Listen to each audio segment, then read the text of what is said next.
The world has become exceptionally easy for a lot of men. It used to be a different place. Most men were cannon fodder. Most of us would have ended up in wars, dying for fucking no reason. Damn. Now we don't have to do that.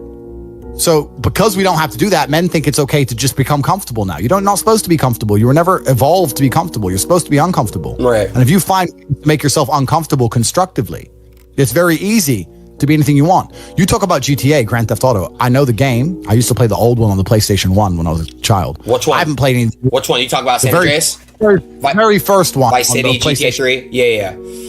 Oh, the very, very, very, very first one, like 1994. Okay. Old school. Okay. But I've never played any of those games, but I find it amazing that people will sit there and spend all their time upgrading that character, making as much money as they can, getting the best guns, getting strong, getting some hoes, meeting important people, getting the best car. They'll do all that in a game, but they won't do it in real life. I find that incredible. Like, my life is GTA. I don't need to play a game for GTA. If I want a gun, I'll fucking buy it. If I want a car, I'll fucking buy it. I want a bitch, I'll get her. It's me. I am GTA. I don't see why people play the games. They play the games because they're scared of loss. Because if you die in the game, you get another chance. If you lose in the game, you get another chance. In life, you get one shot. Damn, that's... But if you get some balls, that's what life is as a game. That's what life is as a man. This is one big video game. You get to upgrade your character. You're not born with any value. All these women that you just put me on with are born with value. They're pretty already. They're gorgeous already. They're good looking enough. Even if they're a 5, someone's going to give a shit they exist because someone wants to fuck them. As a man, if you don't make yourself valuable, you have no value. You have to get up and do it. Just like a video game, you start with fucking 0. You have to decide if you want to complete it. You have to upgrade your character. So I find it amazing that men are going to play video games and fuck about and waste their time instead of upgrading their character. Everyone knows what to do. You know what you have to do. You're right. If you had to become the most dangerous, intelligent, respectable man on the planet, you know you're supposed to go to the gym. You know you're supposed to train, learn how to fight. You know all these things. You don't do them. That's your decision. It's your prerogative. I didn't make that choice. I made the choice to do it all. I decided all of it. And every single man watching this can do the exact same thing, which is why I have very little pity. When I do these streams and people think I'm arrogant or I'm rude to people, or even to you earlier when I was making jokes and I've been joking with the girls, You're saying good, drink the soy latte. I'm not, yeah. Of course, and I know we're only joking, right? But the point is, that's a conscious decision you made. I would never make fun of someone who hasn't got a choice. I wouldn't make fun of someone born with one. I have a choice though. But if you've made a fucking decision to be less than you should be, then I believe you should be mocked for that decision. I agree. I feel like, yeah, because like you're not living up to your full potential. Like it's your choice to basically not live up to your full potential.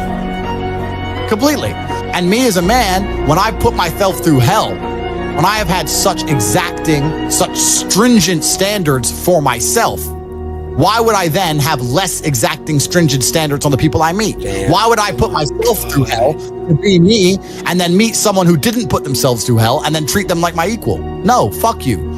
I suffered when you didn't. So you're not my equal because you decided not to suffer. You have enjoyed comfort when I haven't, and that's fine, but don't expect me to look at you as my equal because you're not. I'll snap your fucking neck. Andrew, that's the world. Andrew, I have like a lot of friends around me. They're like good friends. Don't get me wrong, like they're real friends, but like they're incredibly like lazy and they have so much potential. Like they can be big, they could be getting rich, all this shit, bro. But like they choose not to. So, but it's really hard because I love them. They're my friends, and I came up with these guys, and they're so entertaining. I love them. They're my brothers, but like, I understand. But you have to. But there's something that's always kind of confused me. When I tell people that you are the sum of the 5 people you spend the most time with, everyone agrees. They go, "Yeah, that's probably true." The 5 people you spend the most time with, that's what you're gonna end up like. They say, "Yeah, that's true," and then they continue to hang around with people who they don't want to be. Why? There has to be a point. There has to be a point where you sit and go, okay, you're my friends, etc., etc. I love you guys. Yeah, we can talk, whatever. But I'm on a different life path. You have to leave some people behind.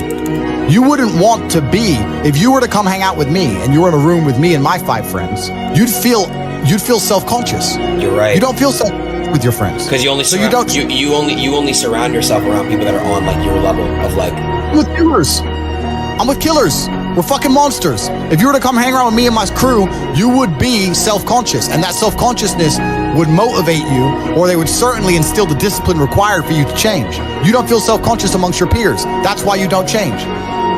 If you were to get in a room and you're the only person who ain't a fucking monster, you'd want to become a monster. That's life. That's humanity. So I say this to people all the time. If you know you're the sum of the 5 people you hang around with, why you hang around with people you don't want to be? Nah, it's true, bro. I'm gonna tell you why, right? I was Do you know who I Show Speed is? No. He's this other creator that's like obviously like in my space. I was staying with him in September, and like I would literally like be on my shit like, every day, like grinding, like what I'm grinding, right? And like when he left, I had like no one around me to basically like kind of like on my like. So it shows. I get it. Yeah. And that's why I live in a competitive environment. I live with my brother, my cousin. I live with men. We have a big house. We could all afford fucking 10 houses each. We live together on purpose. If my brother does 500 push-ups, I ain't gonna be the bitch at the house. I ain't gonna not do them. Right. So that's another reason the war room exists. My organization, the reason it's so competitive, is the reason we kick people out. You have to fight to keep. Even if they pay, you're like, I don't give a fuck. Get out. Like, I don't give a fuck. Get out. I'm out. It doesn't matter. Everyone pays to join. You get kicked out anyway. You have to fight to keep your place. That's the whole. Damn. That's because that's how life was. If we were still in the animal kingdom, the lions that you see on TV, they weren't just born big lions. They had to fight other lions. They had to fight to get that antelope. They had to fight other animals, hyenas, jackals. They had to fight to be the boss. We live in a comfortable world now where people think, oh, it doesn't matter. But you know what? To some degree, it does matter. It does matter, and I'll tell you who it matters to. It matters to your soul, and it matters to God. I stand in the mirror with a pure heart. I know I am the best version of me that could possibly ever exist. I know that God is proud of me. There's nothing that God hates more than sloth and laziness. If God were to create a man and that man were to sit around and do fuck all, God will frown upon you. It's why you're never lucky. If you're listening to this and you think I'm never lucky, I'll tell you why, because God dislikes you because you're fucking lazy. Start to work. Start to show God the beauty of his own creations. You'd be amazed how lucky you'll become. Wow. God is unhappy with these people. And inside their hearts, they're unhappy. We talk about depression, anxiety, all those things you mentioned earlier on this podcast. That comes from self-loathing. You loathe your own weakness. You loathe your own laziness. This is what all of these things are. I don't feel depression. How can I feel depression when I'm the most powerful version of me that I could ever fucking be? How can I feel depression when I could squeeze my own hand hard enough to break my own bones? How can I feel depression when I've smashed and destroyed 68 people's faces in front of me, men who thought they could test me in fair combat? How can I feel depressed? It's impossible. Do you understand? Bro, you got like the best fucking mentality, like brain, like ethic I've ever seen in my fucking life. What the fuck? Everything you're saying is just like that you said. It's literally facts. I agree with like 100% of everything. So why do we? Okay, here's another question. Do you notice that like human beings naturally we don't care about things until it's gone? Like we don't appreciate what we have until it's gone. Do you know that? You know what I'm trying to say? Like appreciation. Like, correct. Why is that? Why do you think that? And do you feel that way? Like, are you very grateful? Are you appreciate what you have? Like, you know how to speak on that? Yeah, that's a mental trick. You have to rewire your brain. That's one of the things you have to rewire your brain to do. And the reason your brain needs to be rewired is because anyone who is watching this stream below the age of 30, your brain is already broken. And I'll tell you it's broken. I'll tell you why. Watch your friends when they're on TikTok. How long can they even focus on a video before they have to change? Half a second, maybe.